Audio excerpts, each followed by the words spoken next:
I always like to start these conversations with saying if conflict was inevitable within our churches, then we wouldn't have 2/3 of the New Testament.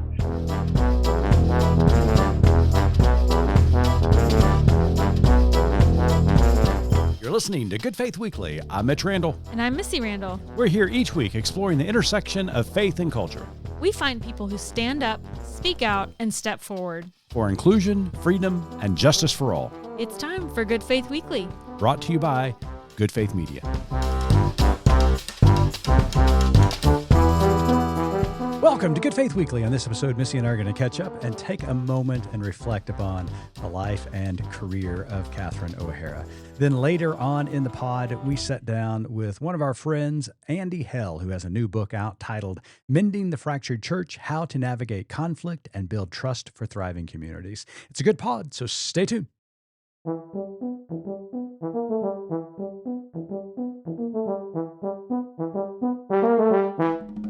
Hello there, Missy. Hey, how are you? I'm well, and you? I am grieving. Oh. I know. The world is grieving. Let's put a pin in that. Yeah. Because we need to take care of some other very important business before we dig into our grief and start to process that. All right, let's do it. Okay. So last week we came to the pod knowing who would be playing in the Super Bowl. Yes, we did. Right? Yep. And we talked about who we were going to be rooting for. Seattle Seahawks and the New England Patriots. And to recap for those of you who maybe forgot, or shame on you haven't listened to last week's episode yet, I am a fan of the Seattle Seahawks. Yes. I like their colors. We've established that. However, the conflict came in for me when somebody mentioned the Super Bowl was going to be Starbucks versus Dunkin'. Yes. And if you put it in those terms, then I lean Dunkin', right? Yeah, because the world runs on Dunkin', yeah. Exactly. So you get the colors of the Seahawks versus Dunkin'. Dunkin', yeah. Right. So I'm torn. Well, people reached out to me. Funnily enough, I received some messages and got some helpful information to help me make this very difficult. Oh, we love the wisdom of our listeners. Very important I can't wait decision. to hear what they said. Yes. So I did find out the Seahawks are owned by the Paul G. Allen Trust, which is managed by Jody Allen, I guess following the death of her brother who owned them, Paul Allen. Yep. Anyways. Paul Allen's one of the founders of Microsoft. She leads a major philanthropic foundation involved in education, arts, and sciences. Most importantly, she has made no contributions that I know of to Trump. Okay. Yeah. Yep. Okay. Put a pin in that. No, put a pin in that. Robert Kraft, who owns the Patriots. I know where this is going. Evidently had donated $1 million to Trump's inaugural, and that's as far as I got in researching. I didn't need to know anymore at that point. Well, I could give you a follow-up if you would like. Oh, could you? Yeah. In fact, this week, Missy, in Washington, D.C., when we were there, by the way, the opening of Melania's brand new documentary was released. And so they had a release party at the Trump Kennedy Center. Okay. And lo and behold, guess who was sitting right next to our president? Was it Mr. Kraft? It was Mr. Kraft. Okay, we'll see. I think my decision has been made. I think my allegiance will go to the Seattle Seahawks. We will see how this plays out for me. And yeah, we'll know next week. Oh my goodness. I did hear though, somebody else messaged, and I guess the Seahawks may be going up for sale after the Super Bowl. So for a possible estimated value of about $6.59 billion, we could do this thing. Oh, I'll have to break open my penny bank and see what I know. We could be team owners, right? So anyways. All right. So you're rooting for the Seahawks. I am rooting for the Seahawks. How about you? I'd like New England, but yeah, it's hard to get past Kraft and all his shenanigans. Right. I don't know much about the Seahawks. So if I'm just That's probably best these days. I know, right? So I don't know. For the last several years, several decades, I've been watching for the commercials. So well, true. I mean, and honestly, for a few years, we've really not even watched the game. That's very true. So we have to confess. Yeah. But at this point, we'll watch it because remember, we're microdosing joy.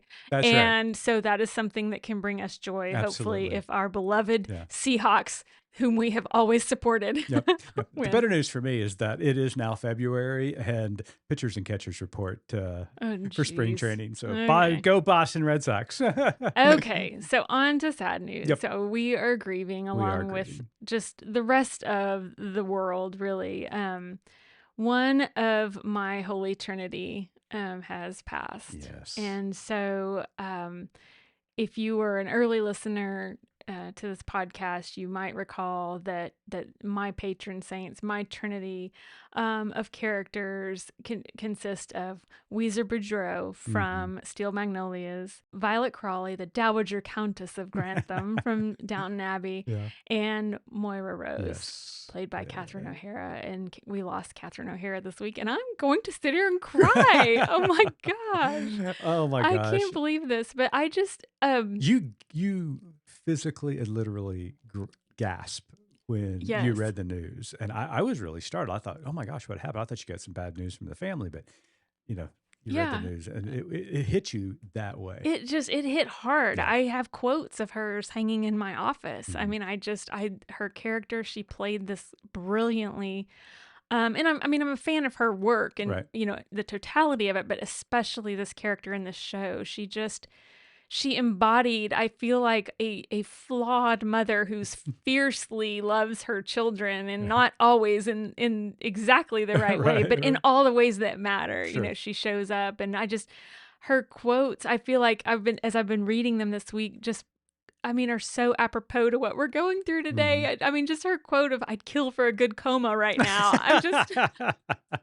Is this not how so many of us are feeling? Yep. And so anyways, that is, I'm grieving the loss of another, we lost Maggie Smith recently too. I think it might've been 2024. And now we've lost, Catherine O'Hara.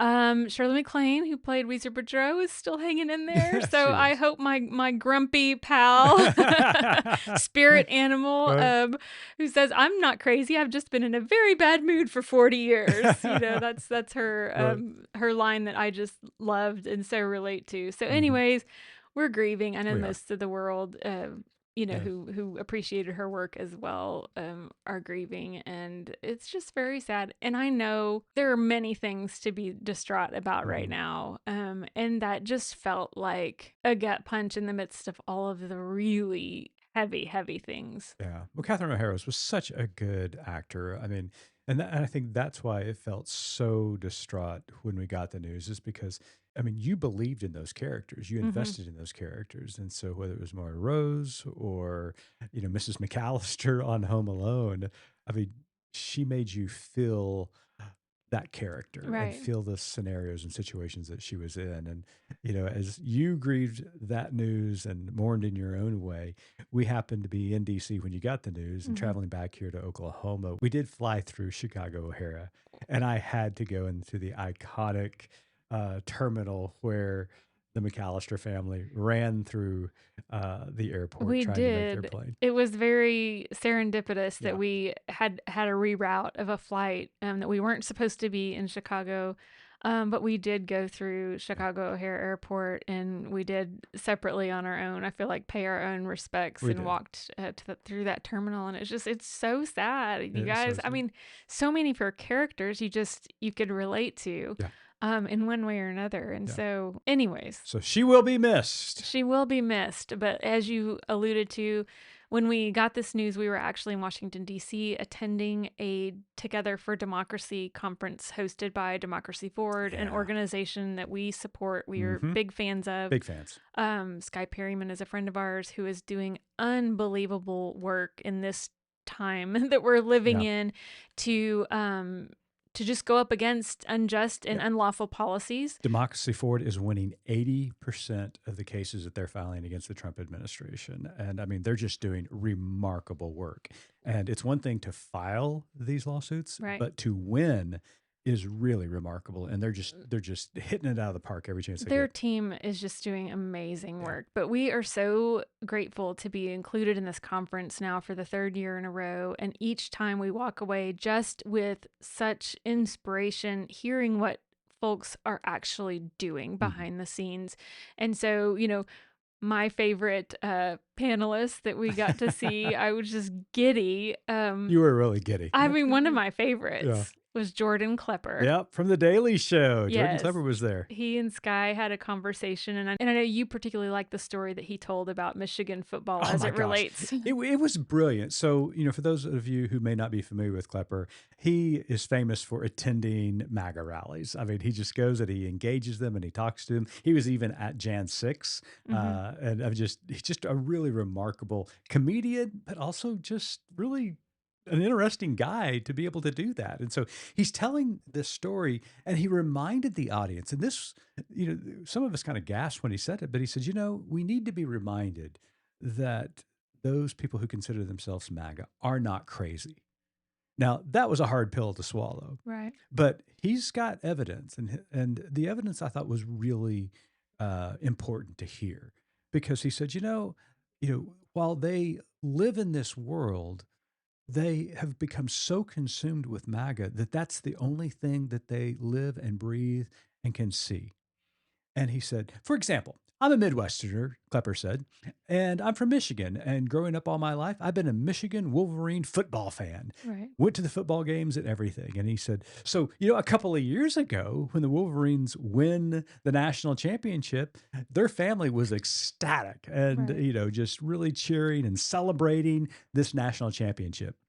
Well, lo and behold, evidence surfaced that the Michigan Wolverines may not have actually won it without cheating.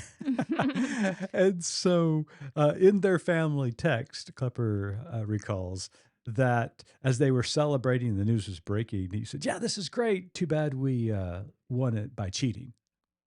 And he said the instant reaction by his other family members spoke volumes, because, well, Jordan, not all the evidence is in yet. Wait a minute. Yeah, wait a minute. Yeah, all the evidence is not in. I mean, in fact, we need to wait and see what happens here, because, NCAA, there are people out to get, Michigan football because they don't like us. And could be those Ohio State guys over there, causing problems. And he said it was just a reminder that if you live and breathe something to such an extent that you become so consumed, it is difficult to see past it. Right. And look at things objectively. He said, my family's not crazy. They're just huge Michigan fans.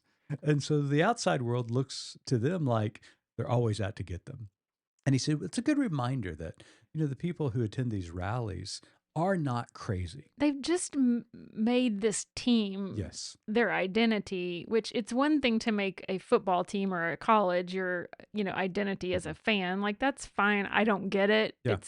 But it's harmless. But I mean, you think about it. They got the hats, they got the signs, they got the attire. Exactly. I mean, they got the colors, they got everything. But this is like a detriment to our society, and that's scary. I mean, I think it was a really interesting point that he made. And of course, he told the story way better than you or I could retell it. But it did put in a proper framework of how you can get wrapped up in that fandom, so to such an extent that you're not going to see outside of it. And he used that as a catalyst of why we need to engage people who are wrapped up in MAGA, that just remember, they're not crazy. You can have a conversation with them. Now, it may, be a difficult conversation, but you can have a conversation with him. So he was brilliant, loved him. So there was another session I don't think you were able to be part of because you were outside doing interviews, but the theme of the conference was resilience, resistance, and reimagining. Right. Brilliant theme. We've talked about 2025, my kind of word was imagination. And I think it's going to carry over because so many people are still talking. We still need some imagination out there. The panelist was talking to Dr. Michael McAfee, who is the Chief Executive Officer of Policy Link. He's also an Army veteran. He's a distinguished fellow at Harvard University. I mean, on and on and on and on. A brilliant communicator.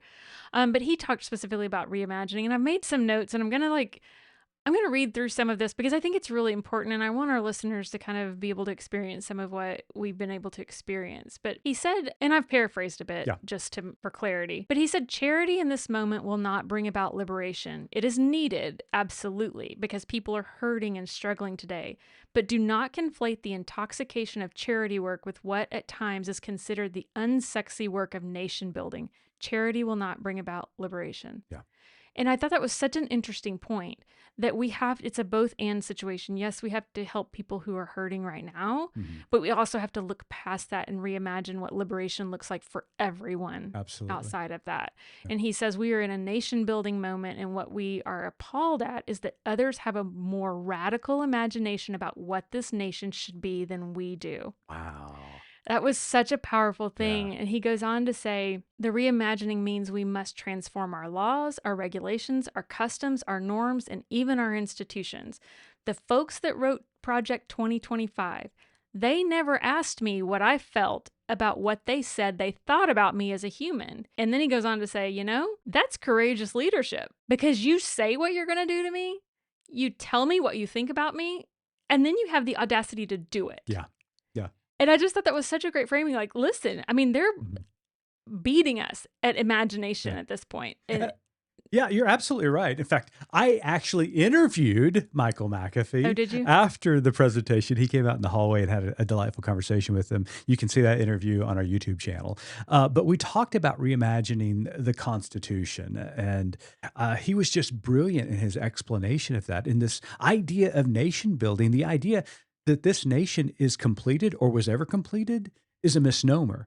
Nation building is a continuous effort on all of our part, and we have to always be in that reimagination mindset, because that is what this country is about. It is about an experiment.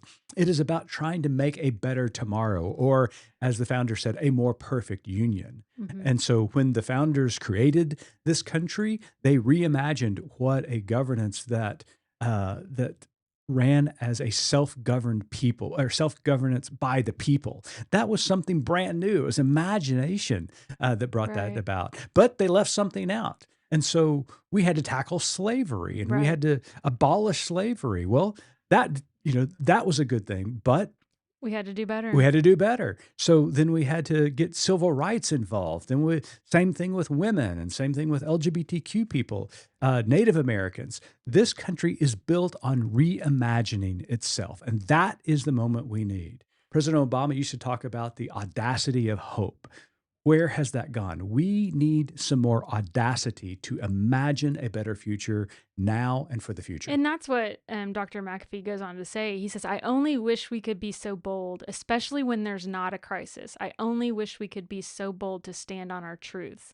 And he went on to say, stop having to have board meetings to decide if my humanity is safe enough to invest in.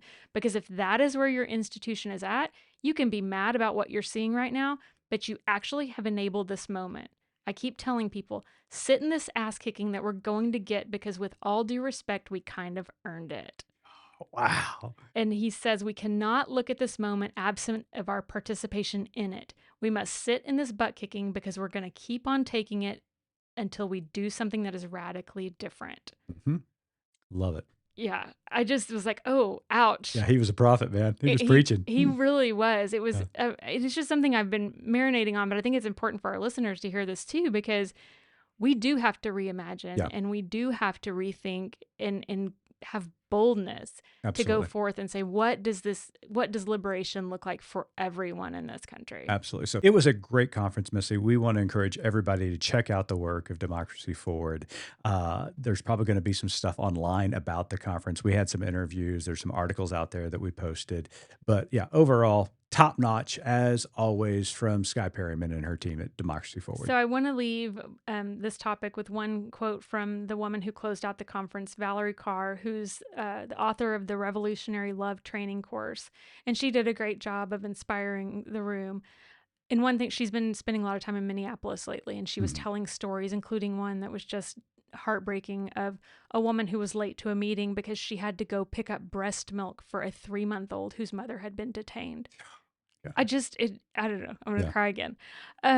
But she said towards the end of her time with us, she said, we're showing the world that our dream is more powerful than your nightmare. And that is so vital for us to remember. Our dream has to be more powerful than the nightmare. Yeah, I love that. Well, like I said, great conference. But we've got a special guest with us this week on the pod. Speaking of reimagining. Speaking of reimagined, hey, that was going to be my segue. Wow, Was great it? minds, yeah. So, yeah, Andy Hale is reimagining the church, and he's got a new book out titled Mending the Fractured Church, How to Navigate Conflict and Build Trust for Thriving Communities. And it is in that lane of reimagining. And we had a delightful conversation with him. It was a great conversation, great book. So I look forward to our listeners hearing it. So we'll be right back with Andy Hale and his new book, Mending the Fractured Church. You know, Missy, I really enjoy recording this podcast with you each and every week. Do you? Well, but this is not the only thing we do at Good Faith Media. It's not. We have so many offerings for you. We have a plethora of podcasts, videos, news and opinion articles, Bible studies, books, and much, much more. Find us at goodfaithmedia.org.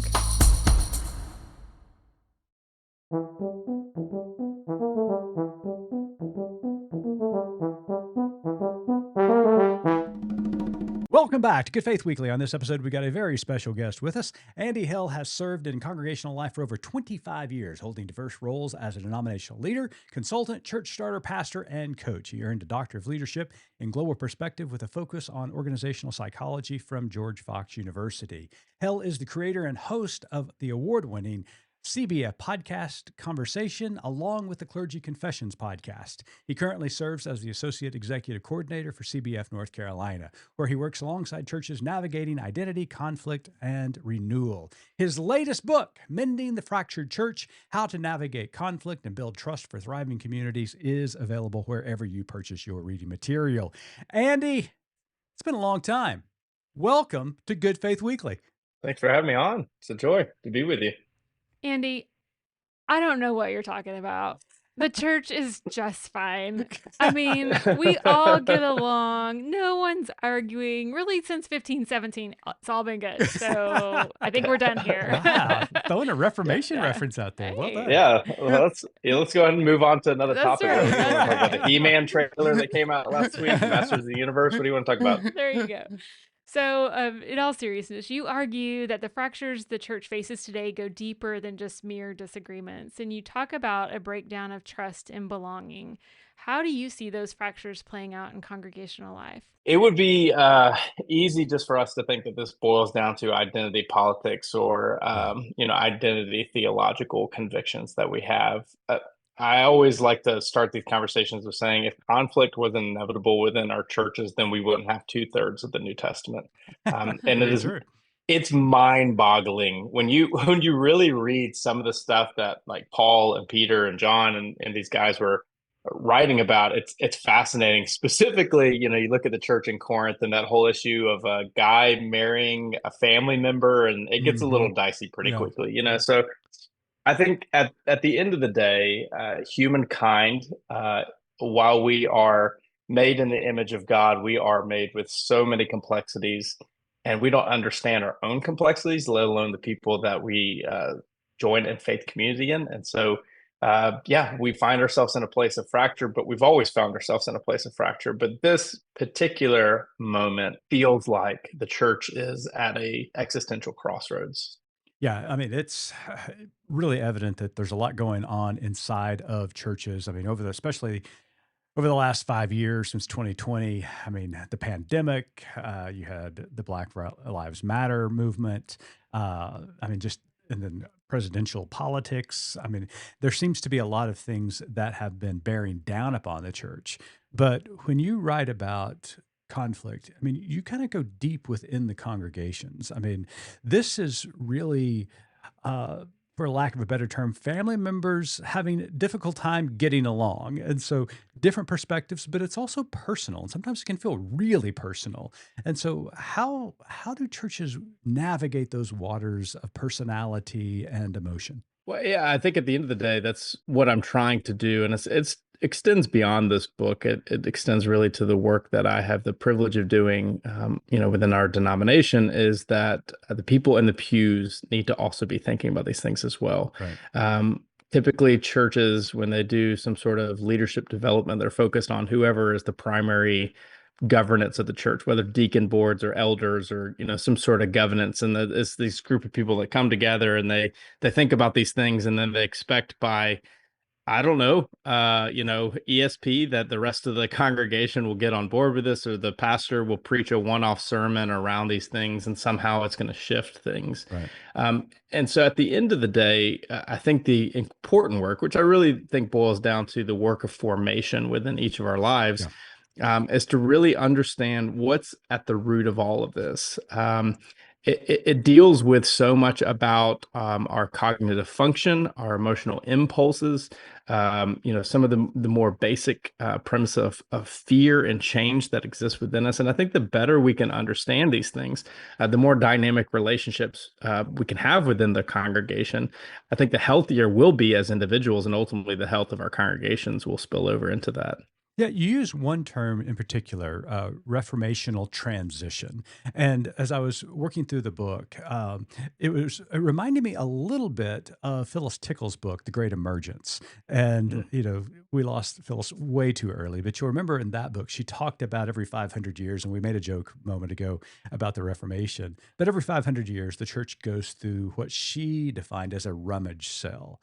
Do you see that the church globally is in this really weird moment, but in this fracture that we're seeing, there's also incredible opportunity for retransformation?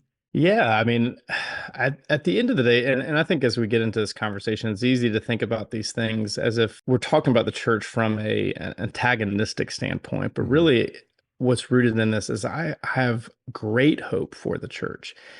I just think that the church is going to go through a radical transformation, and we're going to see institutional shifts in a way that feel so close to many of us that care deeply about the church. I mean, at the end of the day, my vocational livelihood is tied to the church, Right. And so I don't talk about these things because I want to get a paycheck in the next however long I'm going to be working, but I care about these things because I care about the church. But at the end of the day, what we're seeing is a crumbling of institutions. We're not seeing a crumbling of people's faith. And that's encouraging for us. That's not encouraging for the institutions that we have created, whether it be a local church Right. or a denomination as a whole, or partnering systems that build alongside of that.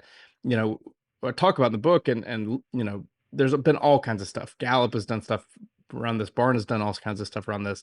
My friend Ryan Berg has done all kinds of stuff around this, that 12% of adults are leaving the church each decade. But the really unique, aspect of that is the vast majority are not leaving their faith. They're just leaving the institutional church. And so that means that we're seeing something happening, an awakening within individuals in which they are seeing Jesus in a highlight, because you look at these studies, people view Jesus very favorably. What they don't view is Christianity very favorably. And that's important for us to understand the distinction between those two things. So you just trampled all over my next question. So that's what I was going to ask about. The people today who grew up in church that, just no longer feel that need to be associated with it. But like you said, they're not leaving their faith behind. They're just leaving that institution, the building per se. So can you expand a little bit more on what the relevance of the church really looks like for people who are in that space? Yeah. And it's not all churches, it's just, we built this system for a different era, and we're now maintaining that system. And I deal with congregations from birth to death. That's the privilege I have in my work. And, you're seeing churches that are highly effective, highly contextual, creating and cultivating community within their church in such a way that the natural outpouring from that is people using their gifts and their strengths and living into the passions and loving their neighbor as themselves. And so that isn't for all churches, but even those churches are experiencing drastic shifts in their culture, and drastic shifts in their resources and the things that they're doing. And so that's why I think there's a tremendous wake up for all of us. But I think one of the positives we're seeing, you look specifically at church growth right now. We tend to be a decade behind European culture and a lot of things, and specifically when it comes to the religious landscape. And the fastest growing churches in Europe right now are a series of house churches. Mm-hmm. So people are still participating in faith and faith in community with other people. It just looks drastically different than what we're doing. And so, ultimately we can say the church can be effective and is being effective. It just looks a whole lot different for a lot of people. And I think the struggle for many American Christians, especially those of us that maybe grew up in a more evangelical expression of the church, is we just aren't seeing in our communities expressions of that, and we're searching for it in other places. So people are finding it online, or heaven forbid, they're having to drive an hour or two to find a faith community that lives into that expression. But that's often the struggle for people, is there's just nothing local that I feel. And this isn't, we're not talking about catering a church to meet all of your needs and wants and theological expressions. We're just saying there isn't an expression, the area that I feel like is living into the authenticity of Christ. One of my favorite episodes of The Simpsons is A Crisis Strikes Springfield. And when the crisis or catastrophe strikes, you see all the people from the church leaving the church building and going to the bar. And you see all the people in the bar leaving the bar and going to church. It's a brilliant image that the creators of Simpsons communicated. But there's some truth to that. In fact, there's a lot of truth to that. And I want to kind of talk a little bit about what we're seeing more recently, because yes, we are seeing we understand the fractured church. I think we all understand that something has gone awry, over the course of all these years of doing church. But then crisis enters into the picture. And I want to specifically talk about what we've seen coming out of Minneapolis, Minnesota, the last month or so. Where ICE has really, done an overreach there. And what we have seen is faith communities rising up and working together.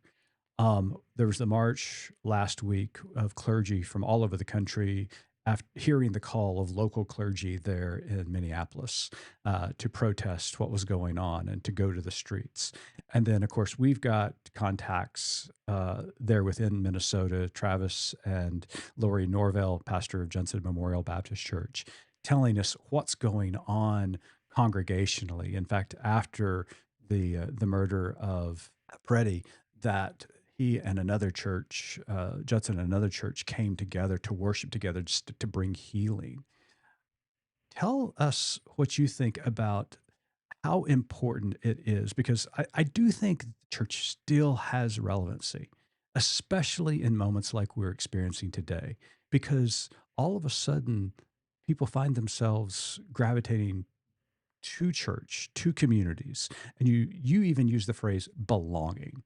Why is that so important in moments like this? Yeah, that's why I can hold up so much hope for the church for the present, church for the future, is that while there are a lot of entities or institutions or opportunities for community within our culture, the church is just wholly something different. Not in the sense of holy, I do mean sacred, but Right. wholly something different in the sense of, where else can you find that people from all different walks of life, different journeys, different experiences, different expressions can come together around common values that are about both caring deeply for yourself, but most importantly, caring deeply for other people and looking even beyond that to the greater community and world around you? I can't think of another opportunity for such unique community that exists within the world that doesn't exist within the church, right? Mhm. Um,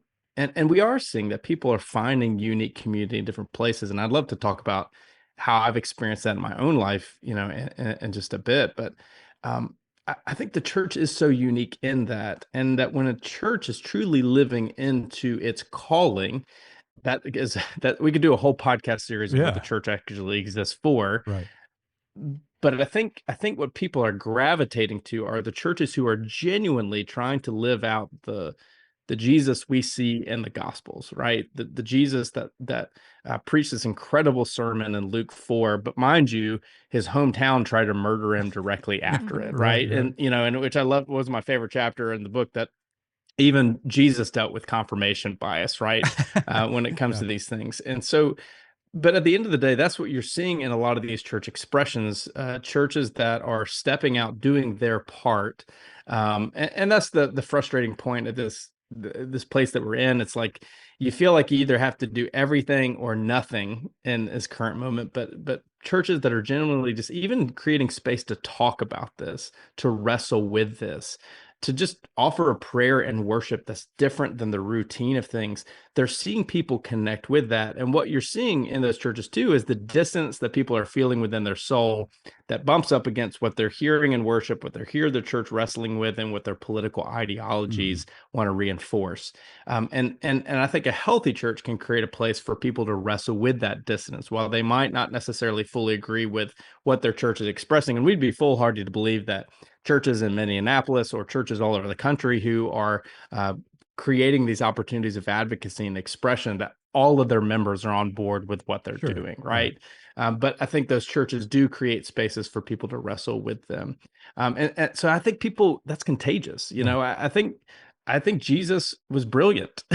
Jesus said that people will know you are my disciples by my love, like by the love you express to each other. And I think that he knew and knows that people genuinely down to the core of who we are attracted to love, genuine, authentic love that's about transforming lives, not just our own lives. And you build on that idea of belonging, because you talk about how important it is for people to be seen and feel safe within the congregational community. Talk a little bit about why that's so important. Yeah, so I could kind of talk about it from two perspectives. That I've pastored churches that created extremes of belongings for people, right? So I ministered in a church that was kind of the Lexus church, that you had money to be there, everybody dressed up on Sunday mornings, and you could just feel it in the room that if you were part of that, you connected. But you could watch people on Sunday morning. They were clocking people coming in. Heaven forbid if you wore a polo on Sunday morning instead of a shirt, like a full, suit jacket or whatever. And then I pastored the opposite of that, which was a church that was designed for people who had left the church and, wanted to have a different expression, or people who never grew up in church. And we became the complete opposite in that if you were a very church person and you came dressed up on Sunday morning, you felt like the outsider coming in, right? And so I think churches of all stripes, all theological expressions can unknowingly create isolation and rejection for people, especially people that fit outside of their main ideology. And I think that's a struggle for those of us who might be on the moderate to more progressive expression, that maybe we don't recognize that at times we are pushing out and creating exclusion for those that ideologically don't fit into the same mindset that we do. And so one of the challenges that I'm trying to issue is that it's belonging is a universal desire, but exclusion is a universal experience. And so how do we begin to understand what are the things that we do individually and collectively that help, that create exclusion, that create that isolation that begins cognitively for people, and that expresses itself socially, collectively? What are the tolls that takes on the human body to understand that? Because at the end of the day, belonging is a spiritual, but it's also a physiological imperative for each of us, that we are designed to thrive when we have healthy connections with other people. Our brains thrive, our bodies thrive, our souls thrive as a result of it, and ultimately our lives thrive as a result of it. That was one of the most fascinating pieces of research doing that they talk about the toll that it's taking on people's individual bodies. That the experience of isolation and rejection, that day after day, that is worse on your body and your mind than smoking a pack of cigarettes a day. Wow. That it reduces your life expectancy by having those deep-seated feelings that are among you. And so it is a biological imperative for the church to be thinking about, how do we create space for all people, not just for those that fit into our ideological tribe? Because at the end of the day, we're called to love our neighbor. And what's more important, loving our neighbor, they care about their very existence. And so it's just fascinating to really dig deep into these things to understand why belonging matters so much. Okay, I agree with everything you just said. And there's not a but. Yeah, that feels like there's a big old butt coming. Because I agree with everything you said. My question is, do you think the very theology of the church hinders that important element of belonging, because it seems as though the church was crafted, or over the course of the last 2,000 years has been designed to begin with belief, begin with ideology. In other words, to be part of this community, you have to believe this.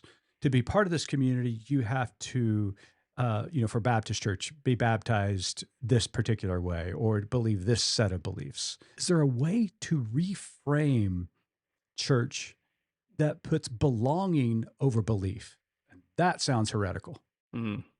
Well, I think when we talk about belief, we're talking about tribal belief perspectives versus actual core ideologies of the faith, right? Or another way of framing it maybe is the essentials and non-essentials. I think one of the problems we run into this day and age with tribalism in the church is that we've conflated non-essential things for essential things.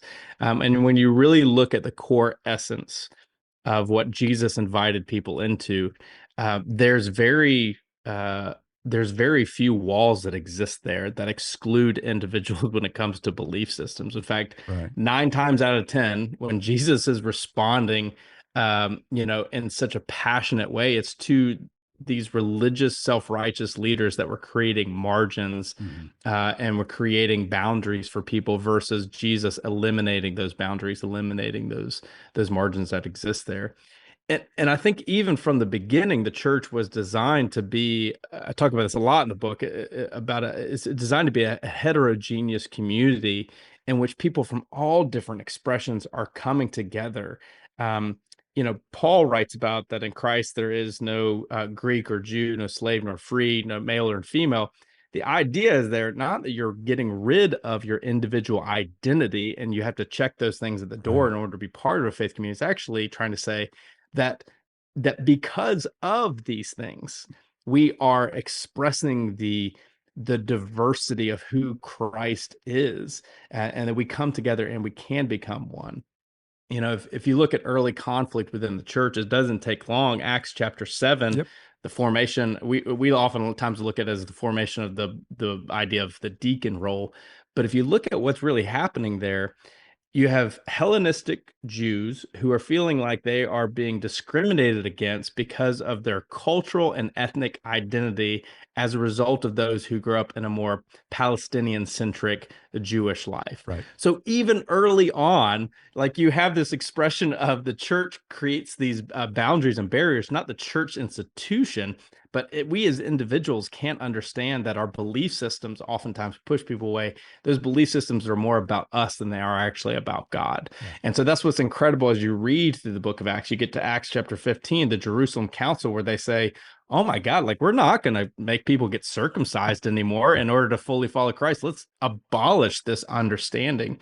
And so the church was living into the practices of Jesus, that we demolish these things, we get rid of these things, we focus on the core belief systems, and those beliefs should not alienate people. They should invite people into the process. Well said. So, Andy, with all of this theory and information that you've given us, what can you provide us any examples of some churches or some communities who are doing this type of work well? What's working well for them? What would you recommend for churches to start to begin, mending any sort of conflict that they have? Yeah. So, it's fascinating for, I'm sure a large chunk of your audience, and certainly, those that listen to this maybe are familiar with Cooperative Baptist Fellowship, right? And the fact that we are this diverse expression of Baptists throughout the United States and Puerto Rico and beyond, that in and of itself is a unique thing, in the fact that we have this big tent denomination that has this theological spectrum. I get to see that on a granular level in the work that I do in North Carolina. We have this Helping Churches Thrive initiative that I direct, and we have churches that are right of center and way left, that are journeying together in this process in different belief systems. So, to give you an example, at our opening retreat, I had a conversation with somebody who pulled me to the side, who took exception to us using the language of diversity, equity, inclusion when it came to the terminology we were talking about within this movement. Right. And by the way, we had created a one-page glossary to explain what these terms actually mean, stating, I'm sorry that they have been politically hijacked, but this is what these terms actually mean. This is why it's important for your church. All the way to the opposite end of that spectrum of a church that have folks that are in their cohort that are transgender and non-binary, that are all of them journey together in this 10-month process of being formed and shaped by each other. That gives me hope right there, that the church can come together and say, we are, specifically, you look at something like CBF North Carolina, an expression of 11 churches in this cohort. We are churches that are so diverse. We have different perspectives. We have oftentimes ideologies that culture is telling us we should divide and not even have conversations with each other. And yet they are committed to the formation and thriving individually, of those churches and collectively as a whole. That's what we're talking about, right? We're talking about people who can recognize that while it's easy for us to put people to the side that don't agree with our particular tribalistic perspectives, that the more important thing is the formation that takes place when we surround ourselves with such a diverse set of people. If you look at the studies around our web usage, our media consumption, we are merely just reinforcing what we all want to believe. And where is that getting us? But at the same time, why is it that when we engage in conversation with somebody who's so different from us, it feels like the very breath of our lungs is getting taken from us? And that's what's fascinating about cognitive psychology is you look at some of these things. Why is it that the desire to be right seems to be most paramount within our culture right now? Why is it that if we don't express ourselves, if we don't argue, and we don't alienate those that don't agree with us, that we feel like we are somehow at a biological imperative? And so how do we rise above these things? How do we really dig deeply to create these communities that we're talking about, the community that expresses Christ? That's just some of the examples of the good work I get to see on a weekly basis of churches who are committing to this and reaping the benefits of it. So, I mean, that's such an interesting point because, I find myself, majority of my conversations are with people who are ideologically the same as me or close to the same as me. But every now and again, when I do engage in a conversation with someone who's different than me ideologically, I get this physical, visceral reaction inside that conversation. What suggestions would you have for a person that really, really does want to try to begin to mend these fractures within the church? What kind of exercises or suggestions that you have for me, Andy, so that my better angels show up on my shoulder instead of that little devil that always shows up? Hang on, I got to put some things in the chat for Andy right now. Yeah. I've got some suggestions. Yeah. Is this about like theological disagreement or, about maybe Mitch learning better? Mitch being better with Missy. Yeah. That's right. Yeah. So at its core, there's a lot of mechanisms that are beyond our control that are taking place, but the acknowledgement and recognition and understanding of those things can help go a long way. Right. So talk about being right. So the debate and desire to be right is triggering our survival mechanism within our brain. So the same thing that our ancient ancestors, as they were trying to survive, to understand the difference between a threat and something that was safe, those same mechanisms within our brain, within our amygdala, are being triggered. And so you're having things like cortisol and adrenaline that begins to run and course itself through your body. So that's why it feels so tense. That's why your pupils begin to dilate. That's why, honestly, your brain function is more focused on fight or flight or survival in that moment, where sometimes cognitively we are not being our best self. So we're not speaking in the best way. We're not processing information. We're certainly, heaven forbid, listening to that person directly. And then on top of that anxiety cycle, for many of us, we actually don't allow it to process out of our bodies. And so we're walking around with all of these chemicals within our body, and that does not bode well for our own individual health, let alone relational health with other people. So just understanding that is an important piece of knowing why we're triggered. But there's also even some basic practice that you can do. So I know it sounds really simple and really dumb, but 2 practices I would recommend for you if you find yourself getting really flared up over something is trying the box breathing method. Breathing in for 4 seconds, holding for 4 seconds, letting it out for 4 seconds, pausing for 4 seconds. Doing that for about a minute, you will find your heart rate begins to settle. You'll find your breathing begins to calm. Your brain function returns to a normal state of mind. Another thing that you can begin to do, I know it sounds crazy, for about 30 seconds, try to tense all of your muscles as best as you can, every single one that you have. What you're doing is you're getting all that cortisol, all that adrenaline flowing in the right places in your body to allow that anxiety cycle to come to an end. So I know this sounds really simple and I know it sounds really dumb, but I just invite you to practice it. When you find yourself getting wound up of something you're watching on TV, and I will tell you, in the last couple of weeks, I have found my anxiety has been through the roof despite medication. And so I'm finding myself sitting on the couch, cutting off the TV, putting my phone down, and just breathing and just being present and grounded. And now that's an individual practice, right? But then how do we do that when we're face to face with somebody who's different from us?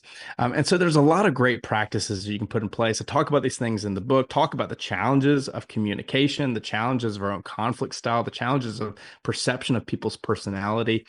All of these things are geared towards helping us be more emotionally healthy individuals so that we can better love our neighbor as ourselves, especially our neighbors that we disagree with. Yeah. Well, I'm going to try that tonight at dinner. I'm going to try it next time. I'm in an argument with somebody. Yeah. When this episode is air, it's going to begin with an in memoriam of Mitch. Right. Exactly. I was going to say, along with your breathing and all that, that's lovely. A well-placed prescription is also sometimes helpful. Speaking for a friend. That's right. Yeah.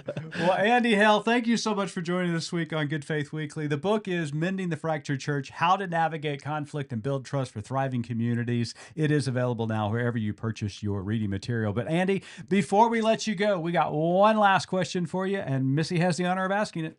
So Andy, as you know, our tagline at Good Faith Media is "There's more to tell." So in light of your work and our conversation today, what is your more to tell? The church doesn't have to fracture beyond repair. That if we are truly committed to the good work that Christ calls us to, that the church is going to thrive. It's going to look different. It's going to feel different, but the church is going to thrive. And my hope and desire is that individuals can find themselves in a place where they are thriving. And when individuals are thriving and they're contributing to a community that's greater than themselves, that community will thrive as a result. And so I have high hopes that good things are in store for the church now and church for the future, in spite of and because of the current crisis that we find ourselves in. We've been here before. It's been in different shapes and sizes. It's had different people, different countries associated with it. But yet the church has prevailed in new iterations to come. And so I hope that your listeners, as I hope for myself, that we will invest in this good work. Well, that's a good way to end it. So, Andy, thank you so much for joining us. You are welcome back anytime, my friend. Thanks for having me. And to our listeners, thank you so much for joining us. Missy and I will be back next week with another amazing guest. And until then, keep living good faith.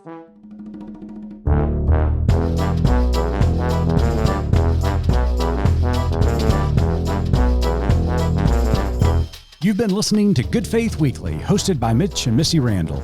This weekly podcast from Good Faith Media discusses matters of faith and culture. Subscribe wherever you get your podcast and give us a like and a glowing review. We produce the podcast out of Norman, Oklahoma. Our music comes from Pond 5. And we're supported by listeners like you. Learn more about us at goodfaithmedia.org.